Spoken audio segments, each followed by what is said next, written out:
तो देखिए बच्चों, अब तक हमने सवाल नंबर 2 तक पढ़ लिए थे प्रश्नावली 6.3 में। सवाल नंबर 3 पढ़ रहे हैं। तो देखो सवाल नंबर 3 में क्या दिया है। ये सवाल नंबर 3 कह रहा है कि 100 और 169 हमारे पास दो संख्याएं दे रखी हैं, उनके वर्गमूल निकालने हैं, वो भी बार बार घटाने की विधि द्वारा, यानी बार बार घटाना है और वर्गमूल निकालना है। तो देखो घटा घटा के वर्गमूल कैसे निकालते हैं, ये बहुत आसान है। सबसे पहला इसने दे रखा है 100, तो पहली संख्या 100 है, तो इसका वर्गमूल निकालेंगे। तो कैसे निकालेंगे, ठीक है ना। तो देखो 100 में से लगातार विषम संख्याएं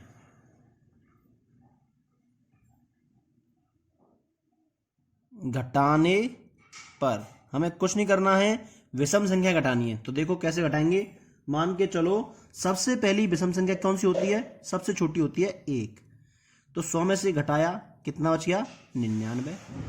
अब 99 में से अगली घटा दो, तो 99 में से अगली संख्या विषम कौन सी होती है 3। तो 99 से 3 घटा दो, कितने बचे हमारे पास, बचे 96। अब 96 से अगली संख्या घटा दो 5, कितने बचे हमारे पास 91। अब 91 में से अगली घटा देंगे, तो 91 के बाद घटाने के लिए 5 का अगली विषम संख्या क्या होती है 7 को घटा दो।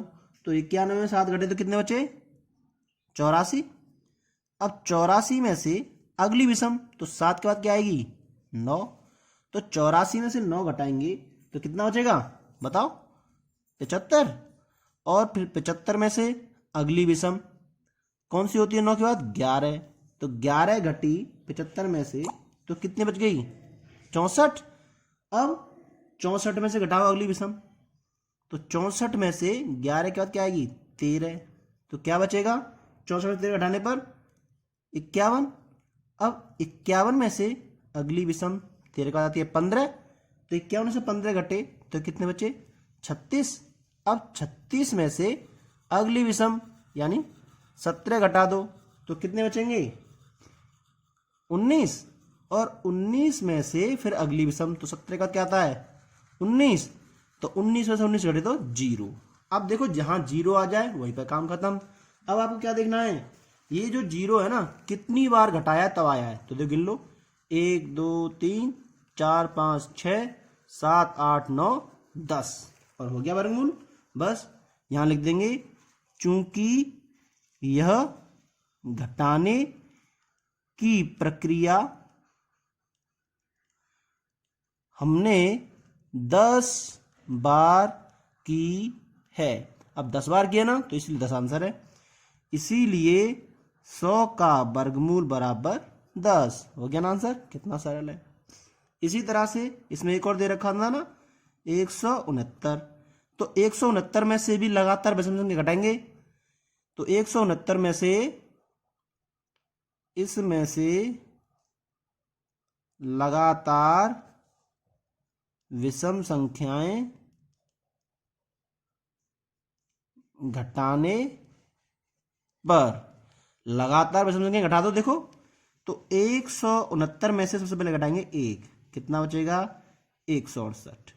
फिर 168 में से फिर घटाएंगे हम 3, क्योंकि अगली विषम 3 होती है, तो बचेगा 165। 165 में से अगली बार घटाएंगे हम 5, तो बचेगा 160। 160 में से अगली संख्या घटाएंगे हम 7, तो बचेगा हमारे पास 153। और 153 में से अगली विषम घटाएंगे हम 9, कितना बचेगा हमारे पास 144। 144 में से अगली विषम घटाएंगे हम 11, कितना बचेगा हमारे पास 133। 133 में से अगली विषम घटा दो 13, कितना बचेगा हमारे पास 120। और 120 में से अगली विषम घटाएंगे हम 15, कितना बचेगा हमारे पास बताओ जल्दी 105। तो यहाँ लिखेंगे हम 105। और 105 में से अगली विषम घटाएंगे हम, तो घटाओ 105 माइनस अगली विषम यानी 17, कितना बचा हमारे पास 17 घटाने पर 88। और 88 में से अगली विषम घटाएंगे हम 19, तो कितना बचेगा हमारे पास? 69।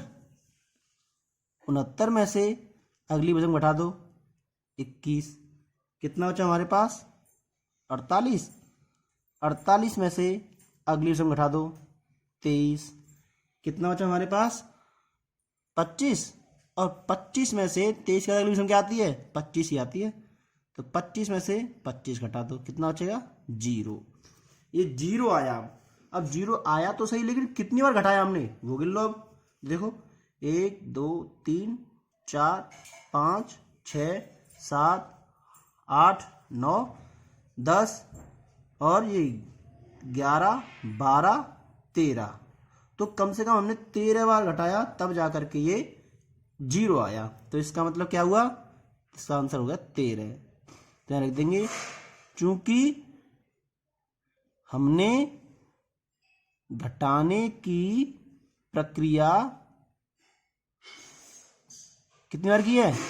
13 बार की है, इसलिए 169 का वर्गमूल क्या होगा? 13 हो जाएगा। ठीक है ना आंसर? कितना सरल है, कुछ नहीं करना था, बस घटा घटा के देखना था और आंसर आ गया, है ना।